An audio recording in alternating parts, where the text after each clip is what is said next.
A leitura do texto bíblico esta noite em reflexão. Nosso texto se encontra no Evangelho segundo escreveu o evangelista Lucas, no capítulo 7, os versículos de 11 a 16, que fala da ressurreição do filho da viúva da pequena cidade de Naim. Lucas 7:11. Em dia subsequente, dirigia-se Jesus a uma cidade chamada Naim, e iam com ele os seus discípulos e numerosa multidão. Como se aproximasse da porta da cidade, eis que saía o enterro do filho único de uma viúva, e grande multidão da cidade ia com ela. Vendo-a, o Senhor se compadeceu dela, ele disse: não chores. Chegando-se, tocou o esquife e, parando os que o conduziam, disse: jovem, eu te mando, levanta-te. Sentou-se o que estivera morto e passou a falar. E Jesus o restituiu à sua mãe. Todos ficaram possuídos de temor e glorificavam a Deus, dizendo: grande profeta se levantou entre nós, e Deus visitou o seu povo. Vamos ao uníssono repetir este último versículo, muito lindo. Todos ficaram possuídos de temor e glorificavam a Deus, dizendo: grande profeta se levantou entre nós, e Deus visitou o seu povo. Este é o evangelho do Senhor, louvado seja ó Cristo. Continuemos louvando ao Senhor enquanto o nosso pastor Ivan se dirige ao púlpito.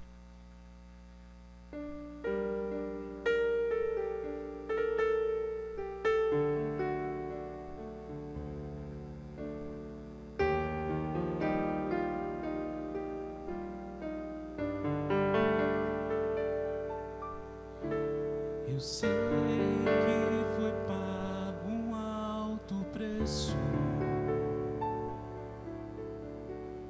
para que contigo eu fosse um meu irmão.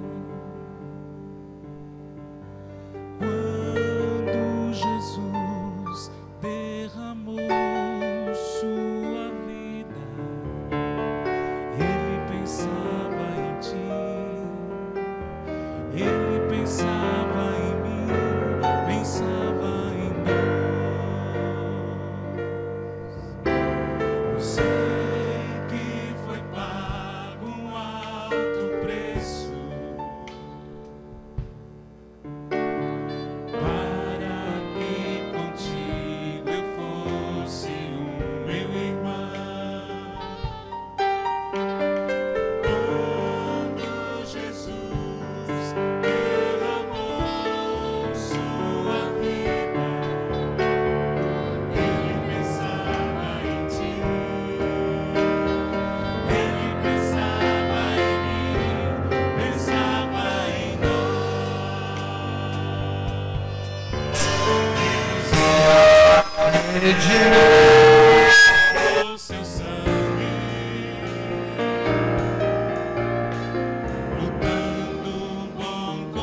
Amém.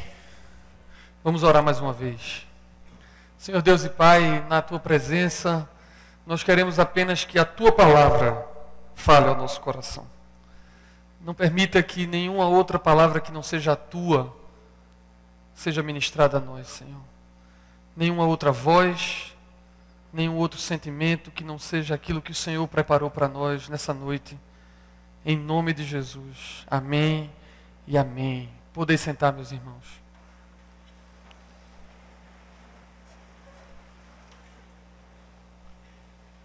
Meus irmãos, eu já devo ter dito isso aqui nesse púlpito umas 30 vezes, mas vou dizer sempre, que todas as vezes que eu subo aqui para pregar, eu me pergunto por que é que a gente está aqui? Por que é que a gente se reúne? Por que é que a gente vem no domingo? Por que é que a gente vem numa quarta-feira? Por que é que a gente faz um culto em memória? Qual é a razão, qual é o significado que a gente dá para sair de casa e vir sentar no banco de uma igreja? Não pode ser para ouvir um sermão, porque hoje o sermão está online. Tem gente agora vendo ao vivo no YouTube. E mesmo quem não está ao vivo pode ver depois o link no YouTube. A mesma coisa vale para a música. Você não veio para cá para ouvir música, porque você na internet tem música. Então, se nós nos adentramos nas portas dessa igreja, e não é somente para ouvir uma palavra, porque você pode ouvir de onde você estiver, nem é somente para ouvir uma música, por quê? Num tempo de redes sociais, num tempo que a internet está assim, Dom Paulo gosta de dizer que a internet veio para unir quem está longe e separar quem está perto, né? Esse tempo que faz tudo para que eu e você, a gente não se reúna, a gente não se junte, faz tudo para que a gente viva isolado dentro de casa e dentro das casas isolados nos quartos, nos smartphones, nos tablets, vendo série na internet. O mundo de hoje faz tudo, a cultura é toda para que a gente não se reúna, para que a gente não fique junto. E nós aqui, cada vez que eu subo aqui, cada vez que eu entro nessa igreja, eu me convenço mais ainda da importância de a gente estar aqui presencialmente. Para poder a gente fazer o que é para fazer, ser contra a cultura. Enquanto tudo diz que é para a gente ficar sozinho, o Evangelho diz que é para a gente estar junto. O Deus que nós cremos e pregamos aqui nessa igreja é um Deus trino. É uma trindade, essa catedral da Santíssima Trindade, é um Deus que se relaciona o tempo todo, o Pai, o Filho e o Espírito Santo, e nos criou para que a gente se relacione também. E a gente tem farrapado nisso, que a gente tem se relacionado cada vez menos, ou então, quando temos nos relacionado, cada vez com menos profundidade, cada vez com relacionamentos mais superficiais. Mas não, nós estamos aqui, insistimos em ser contra a cultura, insistimos em sair de casa, em vir para cá, insistimos em adorar a Deus juntos, porque nós podemos também adorar separado, adorar sozinho em casa, mas a gente insiste em adorar junto, insiste em aprender a ser como Jesus aqui junto, insiste em partilhar o sacramento, participar do corpo de Cristo, insiste em chorar e sorrir em comunidade. E a minha oração nessa noite, nessa mensagem, é que nós possamos viver a plenitude da nossa comunidade, em nome de Jesus. Amém? O texto que o reverendo Carlos leu está no Evangelho de Lucas, no capítulo 7. Em algumas Bíblias tem um títulozinho que diz A Viúva de Naim. Não sei se a sua Bíblia diz isso. Mas antes, a gente começou a ler do versículo 11, que é a história da viúva de Naim.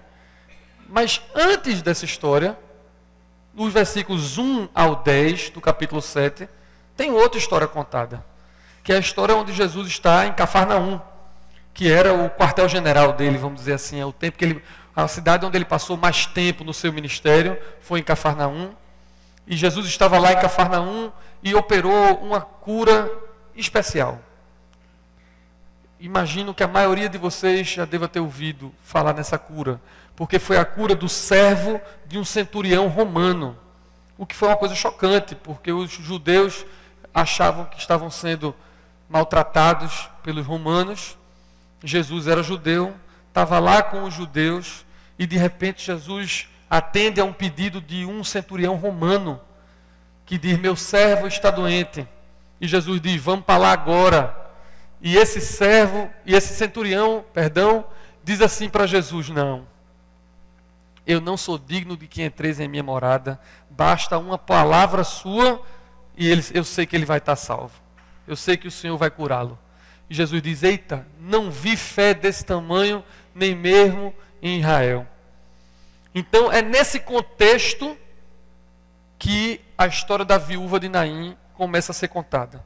Um povo que diz a Bíblia, nesses primeiros versículos de 1 a 10 do capítulo 7, um povo que estava feliz, um povo que estava celebrando uma cura sobrenatural, porque Jesus de longe disse: ele vai ser curado, e o povo foi lá e descobriu que o servo do centurião foi curado na mesma hora que Jesus tinha dado a sua palavra.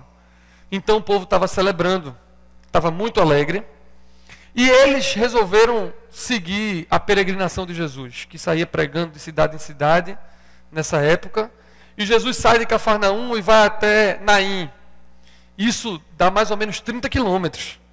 Hoje a gente não anda muito não, hoje a gente só anda de carro. Quando anda um pouquinho reclama, mas mais de 30 quilômetros naquela época, caminhando por aquela região da Galileia. Mas era uma peregrinação feliz. Era uma multidão que estava seguindo a Jesus, feliz. E eu estou me lembrando agora do pastor Ariovaldo Ramos, conta uma história, que quando você vai ler a Bíblia, tem uns títulozinhos que não é parte da Bíblia, mas que os editores colocam, né? A parábola do filho pródigo, isso não está na Bíblia, só está a parábola, mas eles botam os títulozinhos para a gente ir se organizando. E em algumas Bíblias tem assim, a viúva de Naim. E eles foram para Naim. Mas disse que um pregador iniciante leu a Bíblia e disse assim: a viúva de Naim, e ele leu o texto, não se ligou que Naim era uma cidade e preparou toda uma pregação achando que Naim era o marido da viúva, que morreu.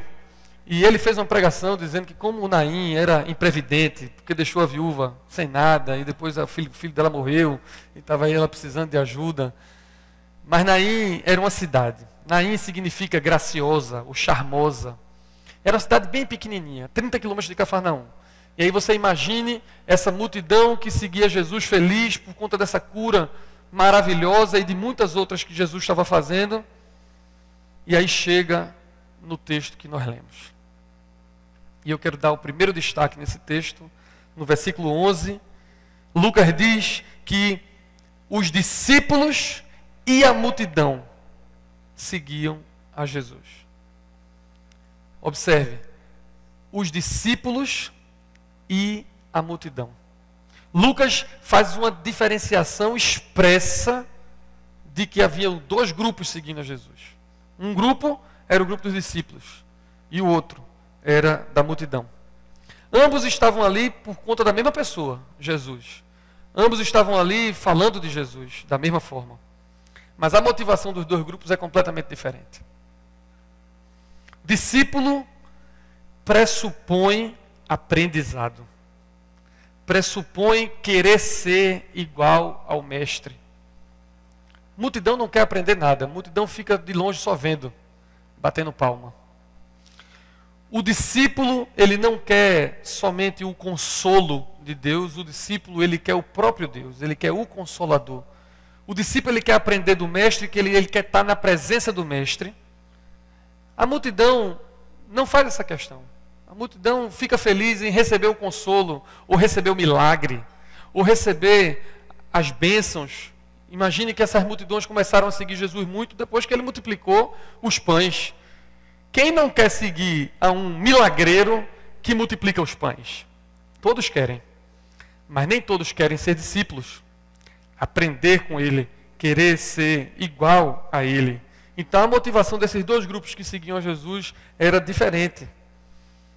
E a mudança na condição de multidão para discípulo foi muito bem ilustrada por Jó, no Antigo Testamento. Tem uma frase no capítulo 42, versículo 5 de Jó, que é muito conhecida, eu vou ler para vocês, onde está dito assim: meus ouvidos já tinham ouvido a teu respeito, mas agora os meus olhos te viram. E o poeta, inspirado nesse verso, fez a canção: antes eu te conhecia de ouvir falar, mas agora de contigo andar. Essa é a diferença desses dois grupos que estavam seguindo a Jesus naquele dia. Uma multidão que conhecia Jesus de ouvir falar, sabia que Jesus multiplicava pães, sabia que Jesus operava cura e que nem precisava ir para o lugar onde estava o doente, bastava uma palavra dele e esse doente ficava curado. E um grupo de discípulos que, além disso tudo, queria aprender e andar junto do Mestre, aprender a ser como ele, que fazia perguntas, que se interessava pelas coisas do reino de Deus. E aqui hoje eu não conheço a grande maioria de vocês, mas eu imagino que nós tenhamos discípulos e multidão. Nós estamos aqui misturados. Certamente há entre nós pessoas que querem aprender de Jesus e que vêm aqui num culto, no outro culto, ou participam de algum movimento da comunidade, querendo aprender mais sobre Jesus, querendo saber quem ele é, como ele agia, para poder imitá-lo. Mas eu também sei que certamente há gente aqui que simplesmente ouviu falar de um Deus que é amoroso, que acolhe a todos, que perdoa a todos e que vem de ouvir falar. E eu tenho uma coisa para dizer a vocês. Deus tem bênçãos para os dois grupos. Deus tem bênção para o discípulo e Deus tem bênção para a multidão. Se você está aqui e é um discípulo de Cristo, Deus quer abençoar você. E se você está aqui e simplesmente está aqui porque ouviu falar de Jesus, Deus quer abençoar você também. E eu digo isso porque os religiosos têm mania de achar que Jesus só abençoa quem está perto da religião. Religioso tem mania de achar que Jesus só abençoa alguma categoria de gente. Mas a verdade é que essa viúva que Jesus abençoou e consolou e disse a ela: não chores, e depois ressuscitou seu filho, ela não estava na multidão que seguia Jesus. Pelo contrário, ela vinha numa outra multidão que chorava o enterro do seu filho. A Bíblia também não diz que essa viúva de Naim tinha fé, ou tinha qualquer fé. Digo mais, a Bíblia também não diz que essa viúva pediu a Jesus qualquer coisa. Simplesmente Jesus se encontrou com ela e abençoou ela. E eu sei que você não está aqui por acaso. Eu sei que Jesus está se encontrando com você agora. E eu vou dizer a você sem nenhuma dúvida: Ele quer e Ele pode abençoar você. Tem igreja que pensa que tem o monopólio da compaixão de Jesus. Jesus só vai ter compaixão de quem eu quero que Ele tenha. Jesus só vai abençoar quem a igreja decide que Ele vai abençoar. Mas esse não é o Evangelho. O Evangelho diz que Ele tem compaixão de quem Ele quer ter compaixão. E Ele abençoa todas as pessoas, religiosas ou não religiosas. Discípulos ou multidão. Ele simplesmente abençoa. Sabe por que Jesus abençoou a viúva de Naim? Sabe por quê? Porque Ele quis. E mais nada. Porque Ele teve compaixão dela. Não tem nenhum outro motivo teológico, não tem nenhum outro motivo escondido no texto que a gente precisa de interpretação. Jesus abençoou aquela mulher porque Ele quis abençoar aquela mulher. E eu não estou maluco quando eu tenho certeza de subir nesse lugar e dizer que Jesus quer abençoar você, se você quiser ser abençoado por Ele. Mesmo que você não seja discípulo hoje, mesmo que você esteja afastado dos caminhos de Deus, ou mesmo que você possa dizer assim: mas eu não sou uma pessoa de fé, ainda assim Ele está aqui e quer abençoar você. Agora, é claro que uma coisa é a compaixão dEle, uma coisa é a bênção que Ele pode lhe dar, a outra coisa é a vontade dEle. E a verdade é que a vontade de Jesus para mim e para você é que sejamos discípulos. A verdade é que a vontade dEle, o desejo dEle, é que nós queiramos segui-lo, busquemos aprender dEle para ser como Ele é. O Evangelho de Marcos, capítulo 8, os irmãos todos sabem, Jesus diz: aquele que quer me seguir, negue-se a si mesmo, tome sua cruz e me siga. Esse é o convite de Jesus. A vontade dele para a sua vida, meu irmão e minha irmã, a vontade dele para a minha vida, é que nós sejamos seguidores, discípulos dele, não multidão. Ele vai abençoar você de todo jeito, mas a vontade dele para a sua vida, e a minha responsabilidade de dizer isso hoje, é que você seja discípulo, que você seja um eterno aprendiz dele, em nome dele. Amém. O segundo destaque que eu quero fazer nesse texto está no versículo 12, que conta que ela já era viúva e agora perdeu seu filho. É muita dor. É um pesadelo de dor.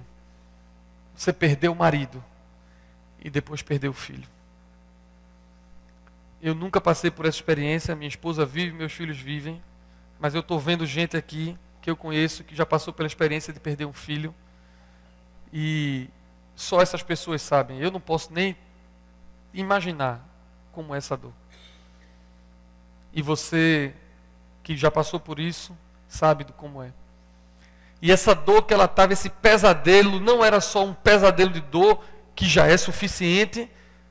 O sofrimento de perder um filho, o sofrimento de já ser viúva, como também era um pesadelo social. Porque naquela época não tinha INSS, não tinha previdência privada, e diferentemente de como é hoje, hoje as gerações mais novas estão cada vez mais irresponsáveis, pelo menos no meu ponto de vista, e acaba que os velhos estão sustentando os jovens, né? Os velhinhos com a aposentadoria que já é mísera, ainda tendo que sustentar os jovens. E o povo demorando cada vez mais para arrumar o seu caminho, trabalhar. Mas naquela época era o contrário, naquela época o jovem sustentava o velho. O marido sustentava a esposa, e quando ela perdeu o marido, era o filho quem sustentava ela, e agora ela tinha perdido o marido, tinha perdido o filho, e como se não bastasse toda a dor, tinha todo o problema de quem ia sustentar ela. Ela ia ser uma viúva entregue à própria sorte. Mas Jesus teve compaixão dela. Há quem diga que Jesus teve compaixão dela porque teve uma empatia com ela por conta de Maria. Há quem diga que Jesus olhou para ela e disse assim: minha mãe um dia vai ficar viúva. E minha mãe um dia vai me ver na cruz. E vai sofrer o que essa mulher está sofrendo. E por isso Jesus teve compaixão dela e curou o seu filho. Eu li isso. Mas o fato é que isso é tudo uma suposição, isso é no máximo um chute. A Bíblia não diz isso. Mas o que a Bíblia diz é que Jesus, ele não só criou uma empatia com essa viúva de Naim, mas Jesus tem empatia comigo e com você por absolutamente qualquer problema ou qualquer dor que você possa ter ou que você possa sentir. Porque foi esse mesmo Jesus que sofreu humilhação, se você está se sentindo humilhado. Foi esse Jesus que se sentiu rejeitado, se você se sente rejeitado. É esse Jesus que sofreu escárnio, que sofreu morte, que sofreu violência. Tudo na própria pele. Toda traição, se você se sente traído ou traída, Jesus tem empatia com você, porque ele sofreu do jeito que você está sofrendo. E digo mais, ele sofreu muito mais do que eu e você sofremos. Então ele tem empatia com você. Ele tem compaixão de você. Você pode estar aqui nesse culto de quarta-feira sem esperança. Você pode estar por aqui chorando uma morte. Você pode estar aqui preocupado por causa do desemprego, ou por conta de uma depressão, ou por conta de um divórcio, ou por conta de uma doença qualquer. Eu não sei qual é o motivo da sua dor, do seu desespero, mas eu sei que Jesus tem compaixão de você. Eu sei que ele tem empatia com você. Eu sei que ele sente a sua dor. Eu sei que ele chora com você. Meus irmãos, ele nunca chega atrasado. Você imagine que ele andou junto com uma multidão por mais de 30 quilômetros. Agora eu quero que você faça as contas. Tem uma cidadezinha pequena, tem uma outra cidade um pouco maior, 30 quilômetros de distância uma da outra, e aquela multidão está aqui saindo por um funeral, para enterrar um morto. E tem uma outra multidão saindo a 30 quilômetros de distância, feliz por conta de uma cura. E Isso é feito de maneira que eles andaram numa velocidade tal e saíram na hora certa, que Jesus se encontra com ela na hora certa. Se Jesus tivesse saído um pouquinho antes, ou tivesse apressado o passo no caminho, talvez tivesse passado por a porta de Naim e o enterro não tivesse passado ainda. Ou se Jesus tivesse demorado um pouco mais, o enterro pudesse ter ido até o fim e o jovem tivesse sido sepultado. Mas as coisas de Deus são perfeitas e eles se encontraram porque Jesus chega na hora que tem que chegar. E eu e você, às vezes a gente se aperreia porque pensa que Jesus está atrasado, porque pensa que Jesus ainda não ouviu a nossa causa. Que compaixão é essa que esse pregador está dizendo que ele tem por mim e eu não vejo ele ainda aliviar a minha dor, eu não vejo ele ainda mudar a minha sorte, eu não vejo ele ainda transformar a minha vida, eu não vejo ele ainda fazer o milagre que eu tanto preciso. E eu não tenho outra resposta a não ser dizer para você, ele não chega atrasado. Ele sabe a hora certa. Ele tem o tempo certo. Não é o cronos, não é o que o meu relógio e o seu dizem, é o kairos, é o tempo dele, que é o tempo perfeito para fazer o que precisa fazer na sua vida. Jesus, ele está aqui, e me lembrando uma música que minha mãe cantava para mim, desde quando eu tinha 5 anos nos bancos dessa igreja dormindo. Eu posso dizer a você que ele está passeando no meio da igreja, operando cura e consolo, enxugando todas as lágrimas. Eu posso ver com os olhos da fé que esse homem que está no meio da igreja opera na sua vida, se você quiser. Para onde você estiver indo, para onde o caminho da sua vida estiver lhe levando, Jesus vem ao seu encontro. Jesus pode se encontrar com você hoje. O versículo 14 diz que Jesus toca no caixão, toca no esquife e depois opera a cura. A lei não permitia que ninguém tocasse no caixão. Mas Jesus não dava tanto valor à letra da lei, mas o princípio, e para ele mais importante era a cura e o milagre do que a lei de não poder tocar no caixão. Depois que ele toca no caixão, ele opera a cura, ninguém lembra mais da lei. Só celebra a cura que ele tinha para fazer. Mas eu quero trazer o último destaque dessa noite. O primeiro destaque é que tem discípulo, tem multidão. Ele quer lhe abençoar, mas ele quer que você seja discípulo. O segundo destaque foi que ele tem compaixão de você e está disposto a lhe consolar, disposto a cuidar de você hoje mesmo. E o terceiro destaque é que os irmãos lembrem que ele promoveu o encontro de 2 multidões. E o texto fala disso expressamente. Havia uma multidão seguindo Jesus e havia uma outra multidão seguindo um velório. E isso não é normal. Velório não atrai multidão, a não ser que seja uma pessoa pública. A não ser que seja uma pessoa muito importante. Mas o velório pode sair algumas pessoas, muitas pessoas, mas multidão é um negócio raro. E a palavra usada nesse texto é literalmente uma multidão saía de Naim seguindo aquele velório e outra multidão vinha com Jesus. Jesus promoveu um encontro aqui de 2 multidões, uma triste e uma alegre. Ele fazia parte da multidão que estava alegre, que estava celebrando uma cura, mas ele para essa peregrinação de alegria para se encontrar com os que estavam tristes. E eu não combinei nada com o Ministério de Louvor, mas quando o pastor Carlos estava se preparando para fazer a leitura, André resolveu cantar aquela música que diz: somos corpo, eu preciso de ti, querido irmão.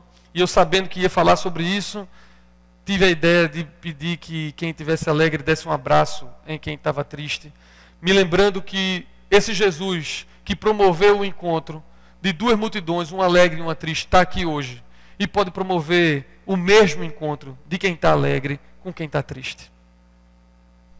E ele pode curar, e ele pode consolar, e ele pode abençoar. Agora, o fato de que ele parou a multidão alegre para ajudar ou para se compadecer de quem estava triste, tem que nos ensinar alguma coisa.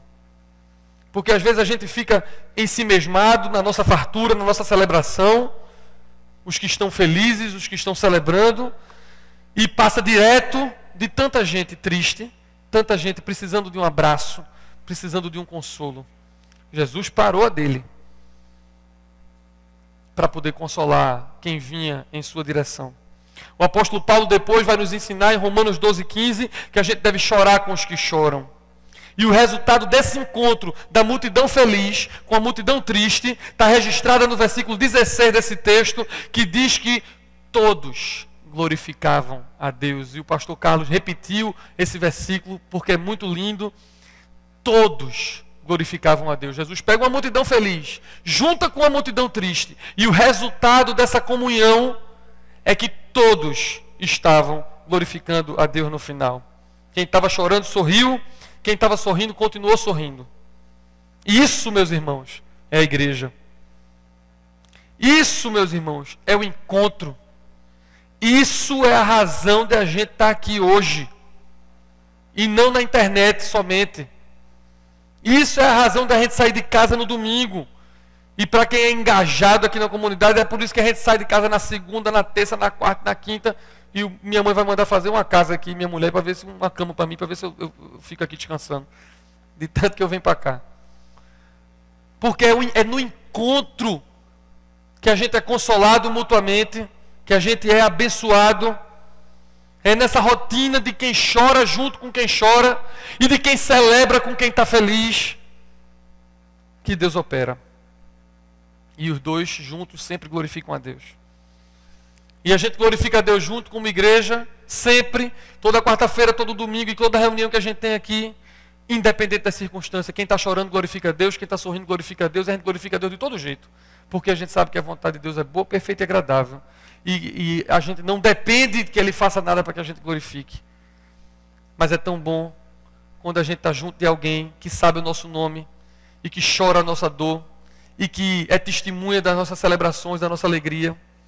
E eu fico tão com o coração apertado quando eu vejo gente entrando e saindo na igreja e vem, mas não tem comunhão real, não conhece as pessoas, não anda junto, porque isso não é a plenitude da igreja que Jesus quer.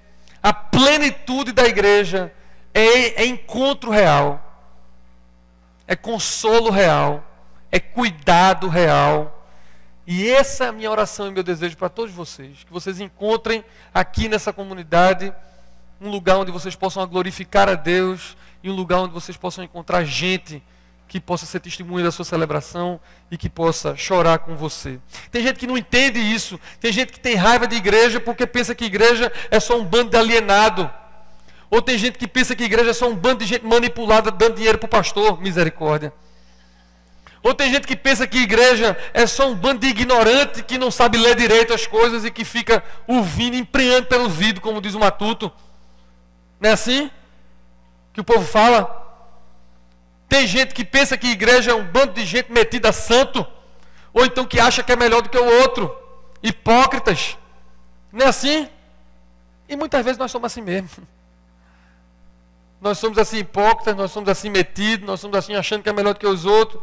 Muitas vezes a gente é manipulado, muitas vezes a gente é alienado. Mas essa não é a vontade de Deus. A vontade de Deus é que a gente seja discípulo, é que a gente aprenda, que a gente cresça. E igreja real, meu irmão, é esse encontro que Jesus promove. Promoveu lá com a história da viúva de Naim e promove hoje aqui. É o contrário, a igreja é um hospital de pecador, gente que deseja mesmo aprender. Sabe que precisam um do outro para se consolar mutuamente e glorificar Deus juntos. E eu estou aqui nesse negócio de glorificar Deus juntos, eu ainda aqui estou sobre emoção e sobre a unção do louvorzão que a gente fez sábado passado. Alguém de vocês estava aqui sábado passado? Levanta a mão. Então esses que levantaram a mão são testemunhas do que eu vou dizer. Que tempo lindo. Templo cheio, fizemos uma decoração bonita, fizemos aqui um espaço gourmet aqui fora. E nós adoramos e glorificamos a Deus de 8 da noite à meia-noite. E só terminou de meia-noite porque tinha um chato que era eu mandando terminar. Porque se não fosse a minha chatice, o povo queria ficar aqui até 1 hora da manhã.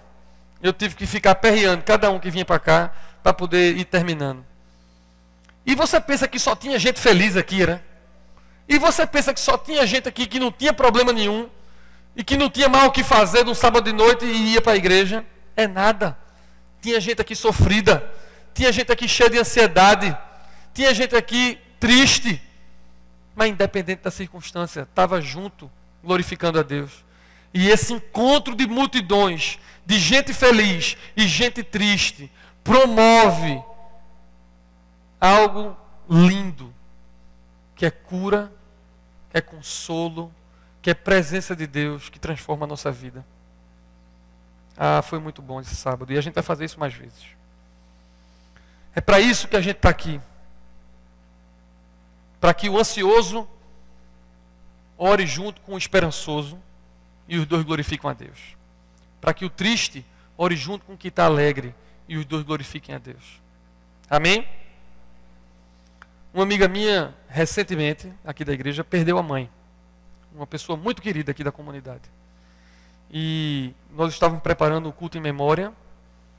E ela disse assim a mim, reservadamente, que não queria que tivesse culto em memória. Não precisava, ela preferia ficar em casa chorando, sozinha, sendo consolada somente pelos seus familiares. Mas que já que ia ter, ela vinha, claro. E ela veio sem nenhuma esperança de que o culto fosse ser bom. Ela ainda estava muito doída pela morte da mãe dela. Mas, quando terminou o culto, ela me procurou, me deu um abraço e disse, olha, quem inventou esse negócio de culto em memória sabia o que estava fazendo.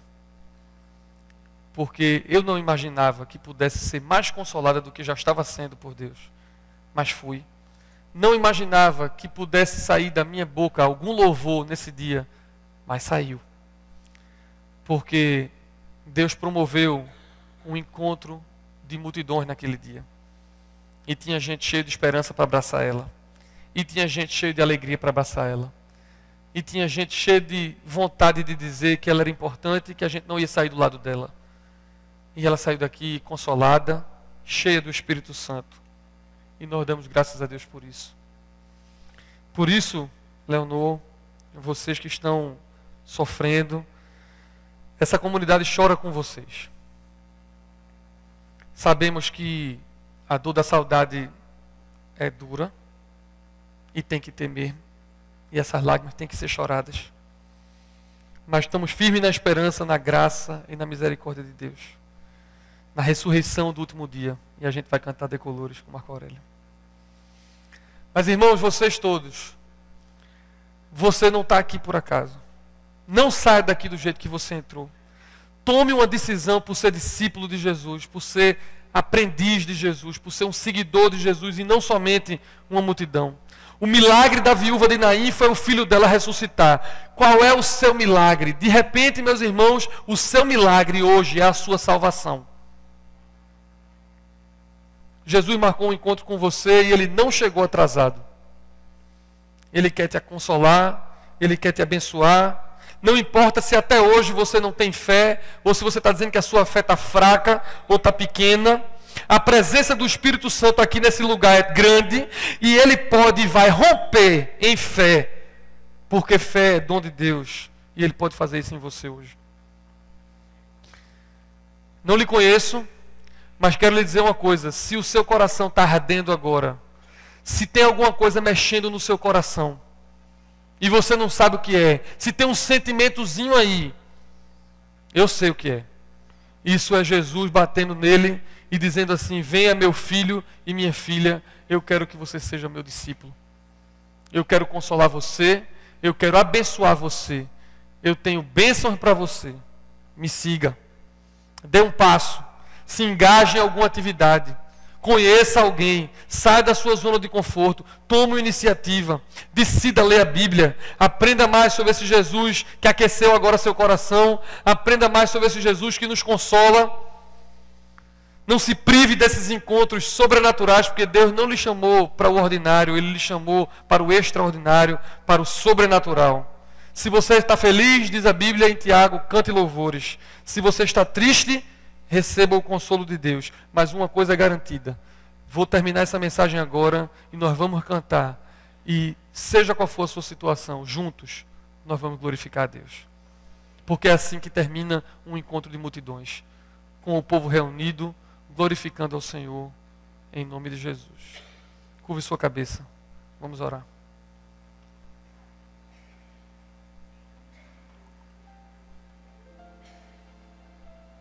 Senhor,